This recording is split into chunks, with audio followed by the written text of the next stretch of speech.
가장 대표적인 가려움 질환이 이 두드러기잖아요. 근데 두드러기를 보면 우리 흔히 뭘 잘못 먹어서 두드러기가 났다, 뭐 날씨가 변해서 네. 두드러기가 났다, 뭐 이런 다양한 이야기를 하거든요. 네. 이 두드러기의 종류도 다 다른 건가요? 네, 두드러기의 어떤 그 종류에 따라서 혹은 어떤 두드러기의 원인에 따라서 두드러기 증상도 좀 달라질 수가 있습니다.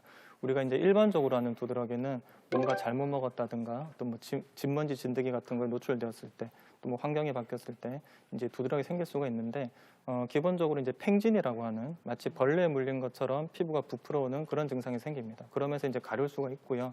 이제 이러한 증상들이 이제 생긴 지 얼마 안 됐을 때는 급성 두드러기, 또 이제 오래되었을 때 이제 만성 두드러기라고 하는데 그 외에도 조금 특별한 형태를 가지는 두드러기들이 있습니다.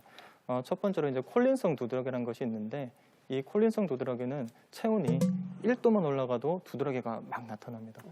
그리고 이제 그 크기가 매우 작아서 뭐 어떤 분들은 피부에 고춧가루를 뿌려놓은 것처럼 피부에 발진이 생겨라고 이제 말씀하시는 분도 있고, 이제 몸통과 이제 팔다리, 특히 이제 팔다리에서 이제 몸에 좀 가까운 팔다리 있죠. 이제 이런 부분들에 콜린성 두드러기가 생기는데 뭐 매운 걸 먹거나 뭐 샤워를 하시거나 운동을 조금만 해도 몸이 더워지면서 이제 두드러기가 마구 생깁니다. 저 사진 같은 게 예, 예. 저게 그럼 어떤? 예, 지금 사진 속에 있는 그 일반적인 두드러기들은 여러분들이 보신 적이 아이고. 있으실 거고, 이제 이 두드러기는 이제 콜린성 두드러기라고 하는 그런 형태의 두드러기입니다. 그래서 보통 이제 뭐 더워질 때 뭐 네. 답답한 공간에 들어가서 체온이 좀 올라가거나 하면은 피부가 가렵기도 하고요. 이 두드러기 같은 경우에는 따끔따끔하기도 합니다. 네. 피부가 따갑고 어떤 분들은 괴로워. 아프다고 하십니다. 저게 땀띠랑은 다른 거예요? 땀띠랑은 다릅니다. 예, 예. 아, 그렇구나. 그 원장님 이렇게 뭐 먹는 종류에 따라서 말씀하셨잖아요. 예, 예.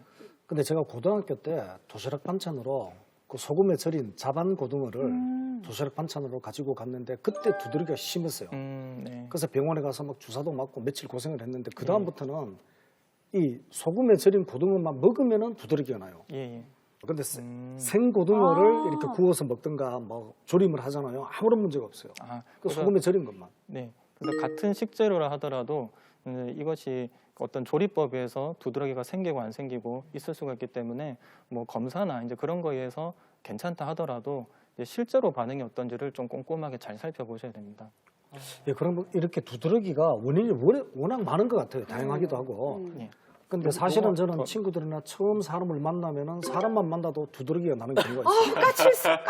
까탈스러워. 그런데 우리가 사람 원인적으로 같아서. 피부에 이렇게 두드러기가 원인 불명이 많잖아요. 네. 그럴 경우 치료 방법도 다양할 것 같은데 주로 그러게요. 대표적인 치료 방법은 어떤 게 있죠? 원인 불명의 두드러기 어떻게 치료하나요?